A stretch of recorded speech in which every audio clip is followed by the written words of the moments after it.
Happy Wednesday, people. It is time for more Pauper ratings for common Magic the Gathering cards. Yeah, that'll work. Our first card of the day is Riot Piker. It's a 2/1 Goblin Berserker with first strike. This creature attacks each combat if able. I don't hate this at all. I think this is a perfectly fine Magic card. There are enough cheap goblins that this probably doesn't cut it in your goblin deck. The first strike is nice though.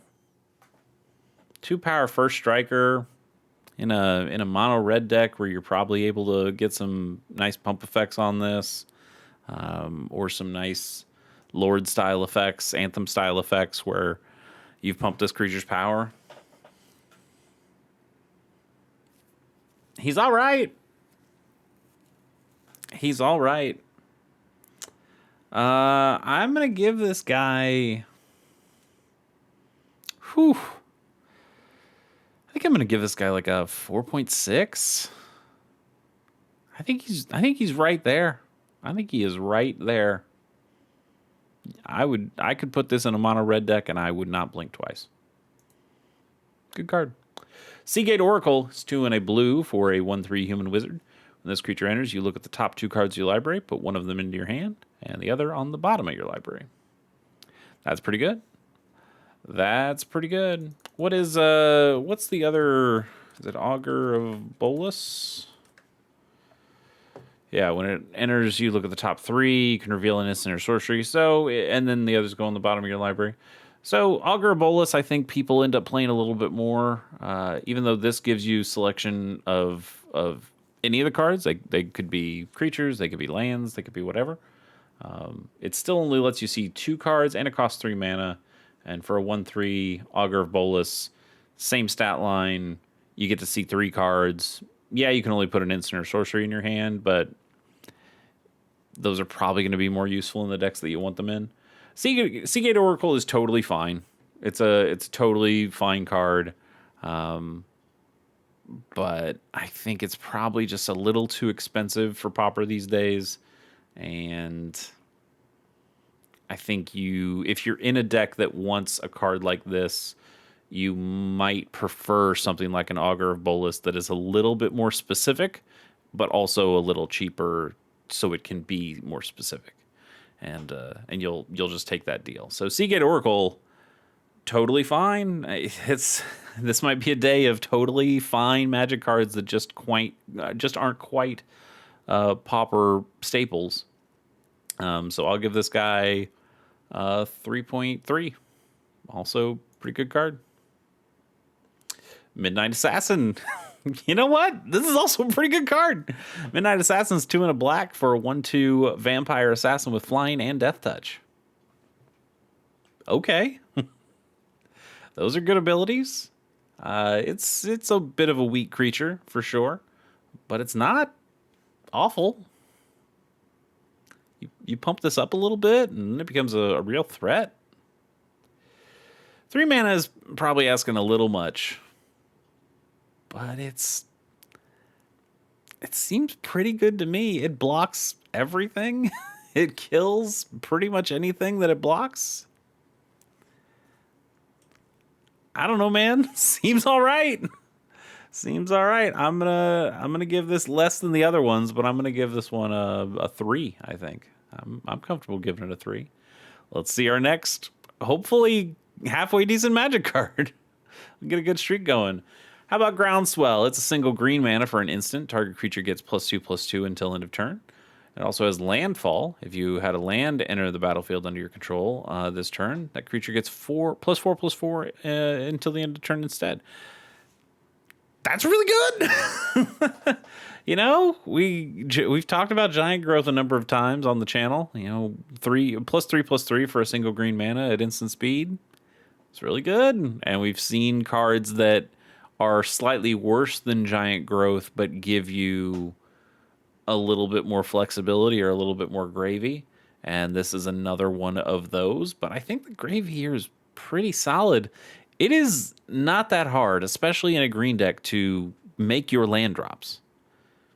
And as long as you've made your land drop for the turn, now you're better than a giant growth. And I think that effect happens a lot more than some of the other effects we've seen to go from a 2/2 to a 4/4 bump that we've seen from some of these other cards that want you to.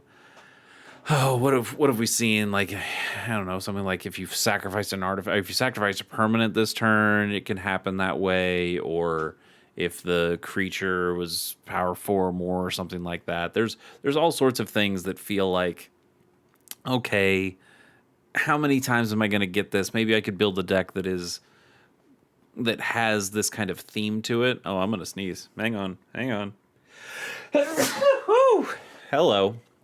Anyway, we've seen cards that give you the extra effect for doing a little bit more, but the hoops that you have to jump through, I think, are significant enough that you don't feel great about putting that in your deck. I'd feel pretty good about putting this in my deck. I just feel like I'm going to make land drops pretty consistently. And then you're getting a good deal out of it. And even if you didn't make your land drop, you're still getting +2/+2. And that's okay. Would I play this over giant growth?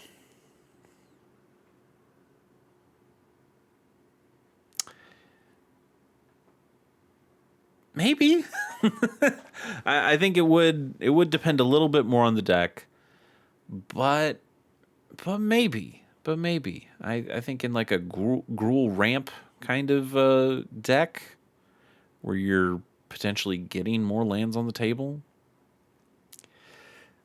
it's not outside the realm of possibility. This seems like a solid Magic card. This is a day of solid Magic cards. Let's give this one 3.5. Everything's just kind of in the 3 range today. I'm kind of digging it. Howling Wolf is 2 and double green for a 2/2 wolf. And when this creature enters, you may search your library for up to 3 cards named Howling Wolf, reveal them, and put them into your hand, and then you shuffle. Okay, so this is trying to be a Squadron Hawk.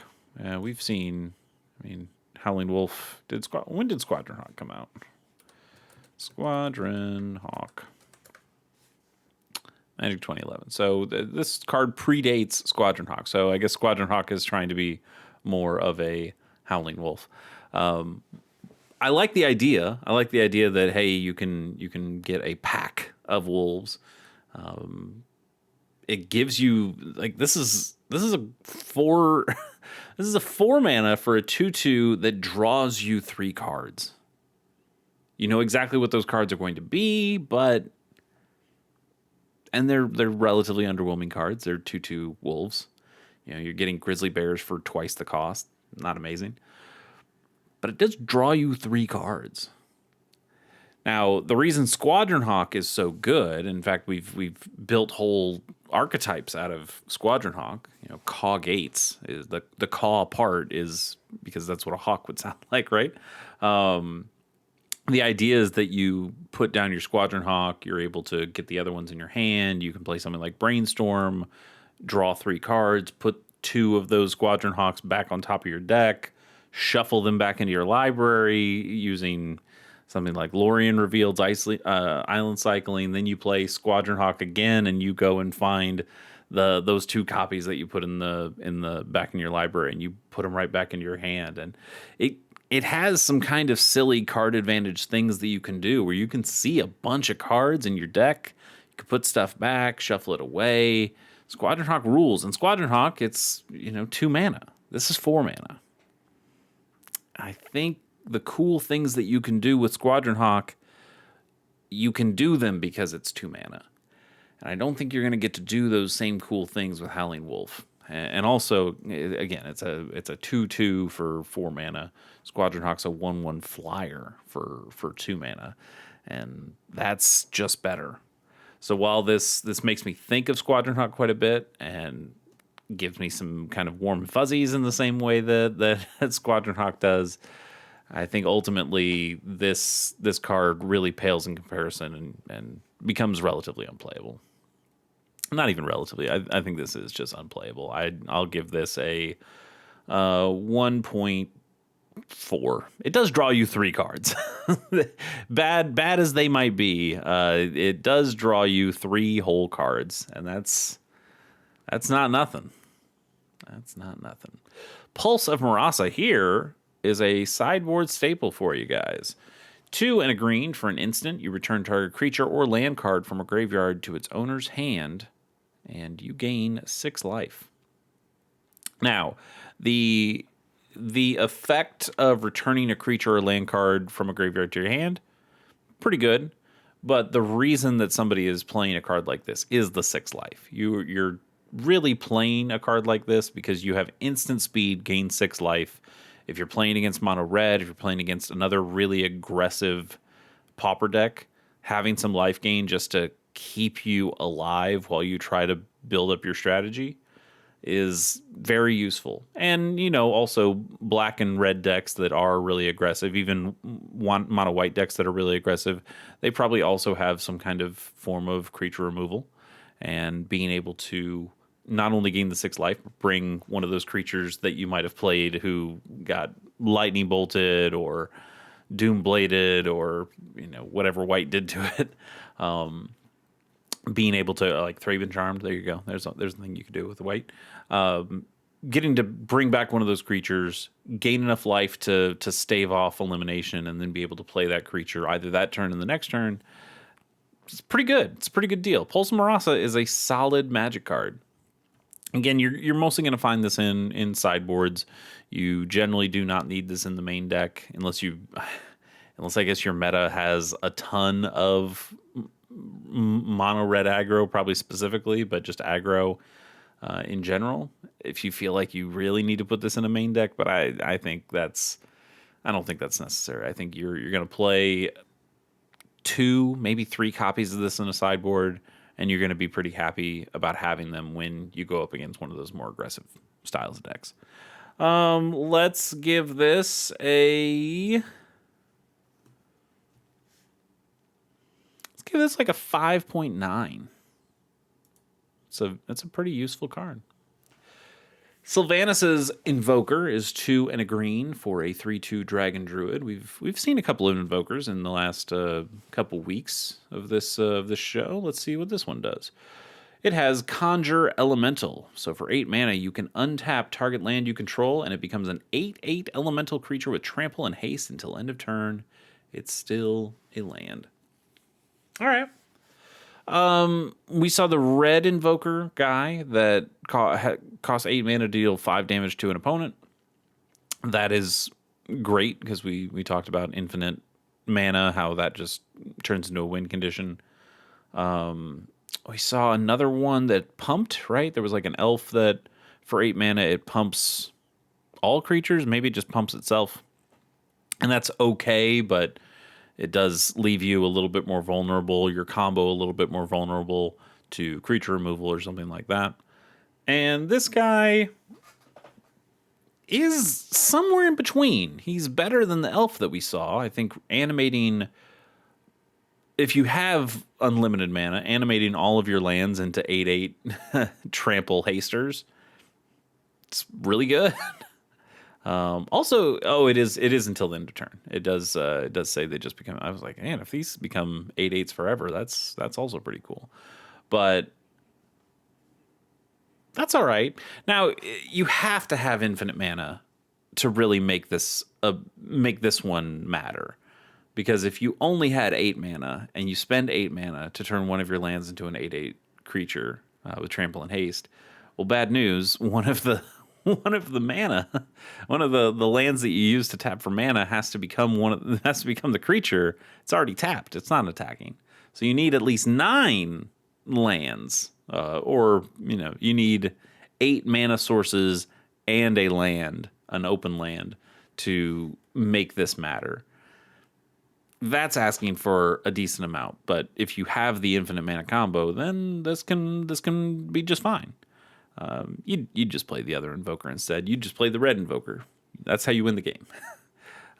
He's okay. You'll never play him. I don't even know if you'd really play him in limited. I mean, he is a 3/2 for 3. That's okay as a body, I guess. And then if you got way deep into a limited game, I suppose you could use that effect to potentially be a finisher. But yeah, he's pretty bad. I'll give him a 2.2. Kind of fell off a cliff. Well, we didn't fall off a cliff. We just had Pulse Marasa not too long ago, so we've had an up and down day. Nettle Sentinel is a single green mana for an elf warrior. It's a 2/2 creature, and this creature doesn't untap during your untap step. But whenever you cast a green spell, you may untap this creature. It's originally from Eventide. I remember this guy when I was playing Eventide. It's okay. It's okay. We've seen black have a 2/2 that costs 1 that comes into play tapped. So you get a 2/2 after that. We've seen white have a Savannah Lions that's a 2/1 for a single mana. And we've seen better Savannah Lions style creatures come along. I'm almost positive we've seen red 2/1s in some way, maybe even red 2/2s that have some real drawbacks to them for a single mana. Blue does not get stuff like that. And this is kind of green's version of it. Now, you do have to play a green spell to untap this guy, but if you're green, you got green spells. And it's also possible that this guy, I guess he could go, he can't go infinite, right? Because casting, I suppose there are ways of bringing cards back and having the mana to keep casting them. So I suppose there are ways of making this infinite. But even if you weren't going infinite, there are ways of tapping and untapping and tapping and untapping this dude by having some other kind of abilities, some other kind of artifacts or equipments or things like that that give you stuff when the creature gets tapped.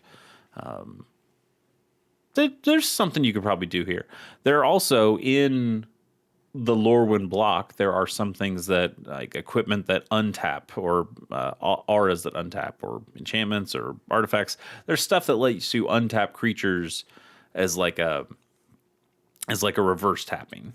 Like it's got this kind of it's got like a Nike swoosh kind of symbol instead of the tap symbol.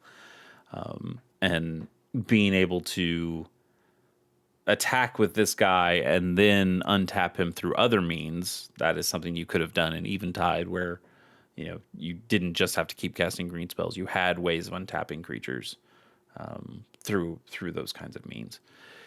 He's okay. Being an elf is useful, but the elf decks in Pauper, they don't really want him. That you can just be so much more efficient in elves that even this guy with decent power and toughness, pretty good power and toughness for a 1-mana creature, the drawbacks aren't worth it. You'll play Llanowar. You play Llanowar elves on 1. You probably play Llanowar elves on 2. You have other cards that you want to play, Arbor elves and things like that. You've got plenty of other elves that you play before you play Nettle Sentinel. But I think Nettle Sentinel's okay. I'll give him a 2.3. Next up is this our final card? Can I count my own markings? I think this is our final card. We're going to do a bonus card anyway, so if it's not, then hey, we got another one. Weary Prisoner is 3 and a red for a 2/6 human werewolf. It's got Defender and Daybound. So if a player casts no spells during their own turn, it becomes night next turn. And then when it's night, if a player casts at least 2 spells during their own turn, it becomes day the next turn. So you can oscillate between day and night on different turns.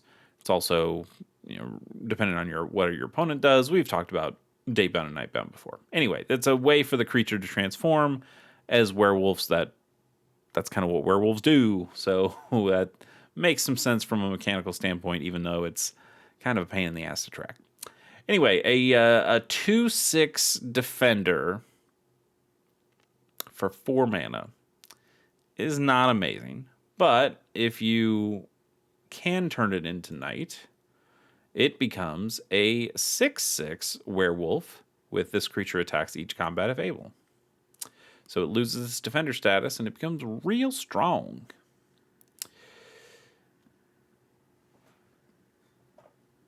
it's it's okay. It's okay. I don't think you want to leave this card's potential up to your opponent, because your opponent at least gets the opportunity to say, okay, I'm going to play a couple spells, make it day again, and then you don't get to attack the next turn. So it has to be turned into night at some point, and maybe you get to a point where you're able to maybe you strip your opponent's hand enough where they can't cast enough spells to keep it day, so it turns night, and then you can swing in with your big 6/6. I still don't like leaving that up to my opponent to decide, especially in a format like Pauper, where there's so many card draw engines and the cards are so cheap to play most of the time. I think you'll find that somebody will just end up being able to make it day whenever they need to, and then this just keeps going back to the 2/6 defender, and that's not amazing. I mean, yeah, it blocks a bunch of stuff, but I don't think it does quite enough to make it worth putting in your deck, and certainly not worth the trouble of tracking the daybound, nightbound. Not a big fan of that. Let's get our bonus card of the day. It's Undergrowth Scavenger. It's 3 and a green for a 0/0 fungus horror. This creature enters with a number of +1/+1 counters on it equals to the number of creature cards in all graveyards. It's interesting, especially these days when you have Spy combo as such a big deck. You've got Dredge style decks. You have plenty of decks that play around in graveyards and put a lot of things in. Hell, you just have you have decks that are looking to Mountain Cycle Oliphant or Forest Cycle Generous End. Any of those Mana Cycler guys, the Land Cycler guys, that's putting creatures into your graveyard. So you come back with something like this. Whether it's something you're doing as a defensive thing, or whether it's a Dredge style deck that you get to do something offensive with this, that's okay. That's okay. He's still vanilla though. Like, however many +1/+1 counters he gets, he could be a 20/20, but he's still a vanilla 20/20. He gets blocked by tokens all day long. You need to get trample on something like that guy. You need to have some kind of evasion, some kind of ability that makes it a little bit more worth it. Because decks these days are just able to put enough value creatures on the table. Little Eldrazi spawns, plenty of things that you can put on the table and just stop this stuff. Colony Garden tokens. The list goes on and on. And I think for 4 mana, you could probably just find something that punches in a little stronger than that. So he's okay. He's okay, but he requires a decent setup. He can only go up in a handful of decks, probably mostly green-black style decks. And I think you have better options. You want the Troll of Khazad-dûn instead. It has to be blocked by 3 creatures. So at least if your opponent wants to block it, they have to use 3 tokens instead of just 1 little token to stop that guy. That math makes a difference. So let's give this guy... Oh, he's okay, we'll give him a 3. We'll give him a 3, but I think that's all he gets. Anyway, that's been Wednesday. We will see you next time on this rating Pauper cards for common knowledge. See you then. Bye.